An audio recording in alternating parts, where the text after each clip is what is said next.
أعوذ بالله من الشيطان الرجيم. بسم الله الرحمن الرحيم. الحمد لله الملك المعبود الواحد الأحد اللطيف الودود البصير الذي يبصر جريان الماء في الحجر الجامود ولا يخفى عليه دبيب النملة السوداء على الصخرة الصماء في ليالي السود. أحمده سبحانه وتعالى على ما أولانا من الكرم والجود.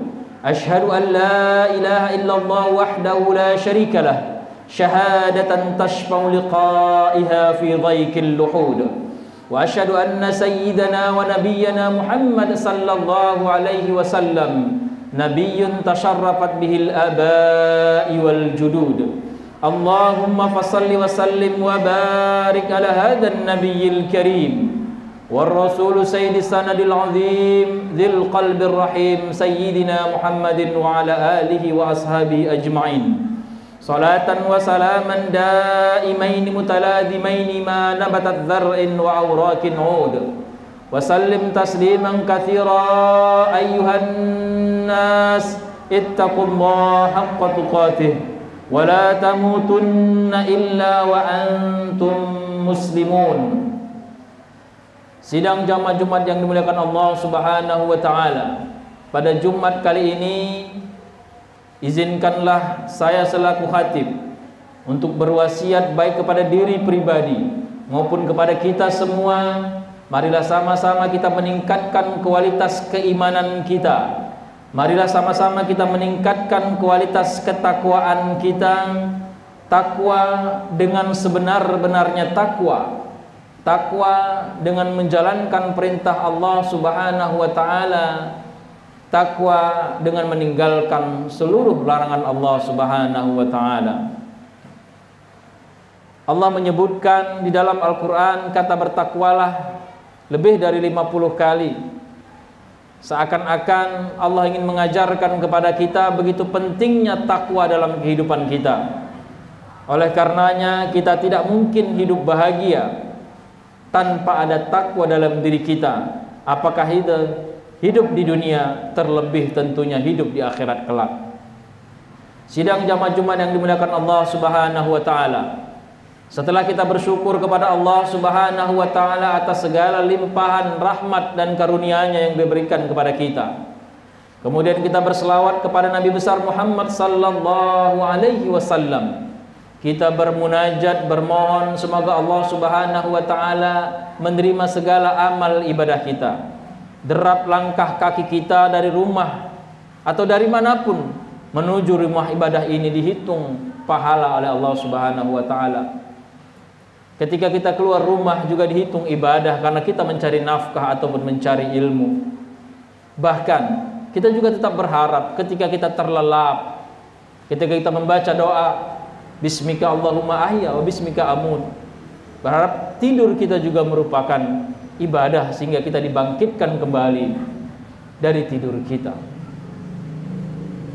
Kemudian tentunya kita bermunajat, bermohon semoga Allah Subhanahu wa taala menetapkan hati kita untuk tetap setia mempedomani akhlaknya Rasulullah sallallahu alaihi wasallam. Karena Rasul diutus hanya untuk memperbaiki akhlak. Wa ma buistu illa liutammima makarimal akhlak. Rasul diutus ke dunia ini hanya untuk memperbaiki akhlak. Maka tentunya kita berharap tetap terus dan terus untuk mentauladani akhlaknya Rasulullah sallallahu alaihi wasallam. Kemudian tentunya kita berharap semoga Allah Subhanahu wa taala tidak memanggil kita, tidak mewafatkan kita, kecuali kita dalam keadaan berserah diri kepada Allah Subhanahu wa taala.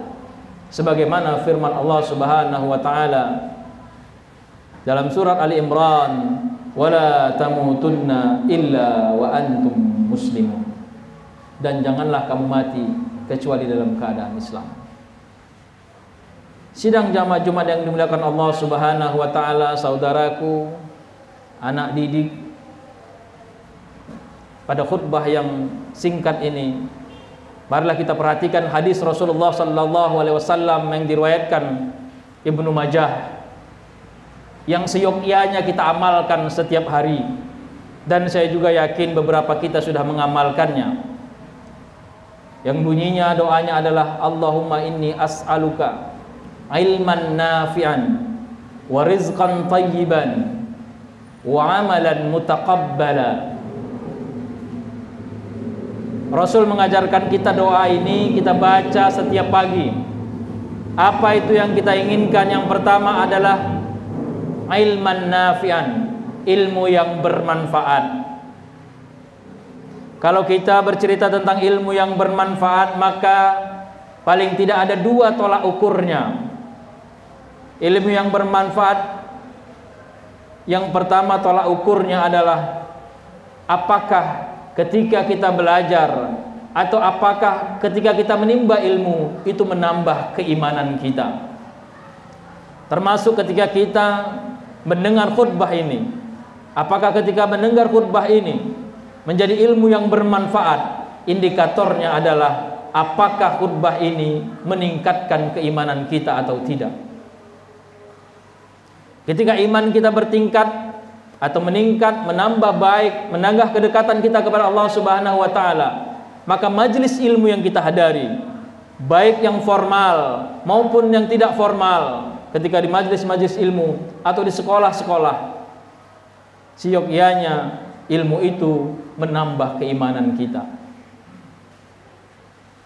Kemudian yang kedua indikatornya, setelah menambah keimanan kita, ilmu yang kita pelajari, seyogyanya ilmu yang bermanfaat itu adalah menambah wawasan keilmuan kita.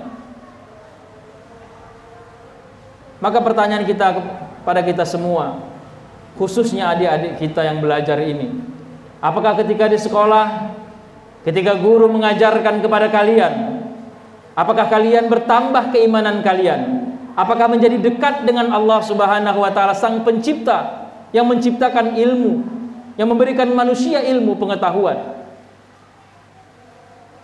atau biasa-biasa saja? Apakah dengan belajar di sekolah atau di majelis-majelis ilmu, apakah kita menambah wawasan kita, atau hanya sekedar masuk kuping kanan keluar kuping kiri? Itu adalah indikasi ilmu yang bermanfaat, ilman nafi'ah yang kita minta setiap pagi. Makanya kita doakan agar ilmu itu bermanfaat, sehingga menambah keimanan kita dan menambah wawasan kita. Saudaraku, ingat bahwa ilmu yang bermanfaat itu luar biasa manfaatnya bagi kita. Bahkan dalam sebuah sabda Rasul disebutkan yang begitu populer, idza mata ibnu adam inqata amalu illa min thalathin. Kalau anak Adam, kalau manusia mati, maka terputus seluruh ilmu amalnya. Illa min thalathin, kecuali 3 hal. Dan salah satunya adalah ilmun yuntafa, ilmu yang bermanfaat. Jadi ketika ilmu itu bermanfaat, dimanfaatkan oleh orang lain, ketika kita mengajarkan kepada orang lain, menambah keimanan kita, menambah wawasan kita, kemudian kita ajarkan kepada orang lain, menambah keimanan orang lain, menambah wawasan orang lain, maka itu akan menjadi amal jariah kita yang tidak pernah putus-putusnya. Dia akan mengalir terus walaupun kita sudah wafat. Begitu pentingnya bagi kita tenaga pendidik untuk mengajarkan kepada anak-anak didik kita, sehingga bermanfaat bagi mereka, menambah keimanan mereka dan menambah wawasan pengetahuan mereka. Kemudian hadis ini juga, setelah ilmu bermanfaat, wa rizqan thayyiban, rizki yang baik. Saudaraku, Allah telah memberikan rizki kepada kita. Paling tidak Allah minta salah satunya dalam Al-Quran, dalam surat Al-A'raf, ya bani Adam, ya bani Adam, huzzinatakum inda kulli masjid. Wahai anak Adam, wahai manusia, pakailah pakaian terbaikmu ketika engkau akan sholat ke masjid. Allah telah berikan rizki kepada kita. Salah satu yang Allah minta, kalau kita ke masjid, pakailah pakaian yang terbaik. Bahkan dalam hadis sabda Rasul yang lain dikatakan, laula an asyqa ala ummati la amartu bis-siwak inda kulli salatin. Seandainya tidak menyulitkan bagi hambaku, maka aku akan perintahkan kita bersiwak atau menyikat gigi kita setiap mau sholat. Ini menunjukkan pentingnya kebersihan, kesucian ketika menghadap Allah Subhanahu wa taala. Makanya kita disunahkan mandi sebelum berangkat ke masjid. Khususnya salat Jumat dan salat Id. Memakai pakaian yang terbaik kita. Memakai parfum, menyikat gigi kita. Sehingga kita bertemu dengan Allah Sang Pencipta dengan keadaan suci, bersih, indah. Karena Allah telah berikan kepada kita rizki. Ketika kita menghadap orang yang kita hormati saja, kita begitu luar biasanya, rapinya. Mengapa ketika kita Allah memanggil kita, ketika menghadap Allah, kita tidak pakai pakaian yang terbaik? Jadi indikasi rizki yang baik itu akan menambah kedekatan kita kepada Allah Subhanahu wa ta'ala.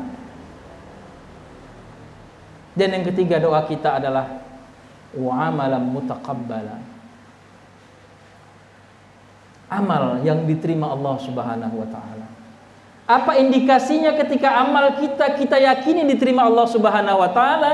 Salah satunya adalah kita menikmati amalan itu. Jadi ketika kita bersedekah, kita menikmati sedekah itu. Ketika kita sholat, kita menikmati sholat itu. Karena ketika itu kita dekat-dekatnya dengan Allah Subhanahu wa ta'ala. Kita membuka mushaf Al-Quran, kita baca ayat demi ayat, kita nikmati. Maka itu adalah salah satu tanda, indikasi amal kita itu mutaqabbala, diterima Allah Subhanahu wa ta'ala. Bagaimana mungkin amal kita diterima ketika kita juga tidak menginginkannya? Ketika kita membuka mushaf Al-Quran, kita dengan malas-malasan. Ketika kita bersedekah, kita juga dengan malas-malasan. Ketika kita sholat, juga kita dengan malas-malasan. Qomu kusala, kita malas-malasan melaksanakan sholat dan sebagainya. Saudaraku yang dimuliakan Allah Subhanahu wa ta'ala, mudah-mudahan khutbah yang singkat ini bisa memicu kita untuk menambah keimanan kita. Ketika kita menghadiri khutbah Jumat, kita dengarkan khutbah, dan itu menambah keimanan kita. Itu merupakan ciri bahwa ilmu itu sudah bermanfaat. Dan mudah-mudahan kita selalu memberikan rizki yang Allah berikan kepada kita untuk yang terbaik. Sebentar lagi Hari Raya Idul Adha, dan tidak ada yang terbaik, ibadah yang terbaik ketika Idul Adha selain menumpahkan darah kurban, selain menyembelih binatang kurban. Maka jangan sampai kita punya rizki tapi kita tidak mau berkurban. Karena Rasul telah mengancam, man lahu sa'atan falam yudhha fala yuqarribanna musallana. Barang siapa yang punya rizki tapi tidak mau berkurban, maka jangan dekati tempat kami. Artinya Rasul tidak menganggap kita umatnya. Ketika kita mampu diberikan Allah Subhanahu wa ta'ala rizki dan tidak mau berkurban, manfaatkan rizki yang Allah berikan kepada kita. Sebagaimana doa kita tadi, rizqan thayyiban, rizki yang baik. Jadi indikasi rizki yang baik, kita mau mengeluarkannya untuk ibadah kepada Allah Subhanahu wa ta'ala dan mendekatkan diri kepada Allah. Dan yang terakhir tentunya amal-amal kita doakan agar diterima Allah Subhanahu wa ta'ala, yang indikasinya adalah kita menikmati amalan itu. Mudah-mudahan bermanfaat. Barakallahu wa lakum fil Qur'anil karim wa nafa'ani wa iyyakum bima fihi minal ayati wa dzikril hakim. Aqulu qawli hadza wa astaghfirullaha li wa lakum wa lisairil muslimina wal muslimat fastaghfiru innahu wal ghafurur rahim.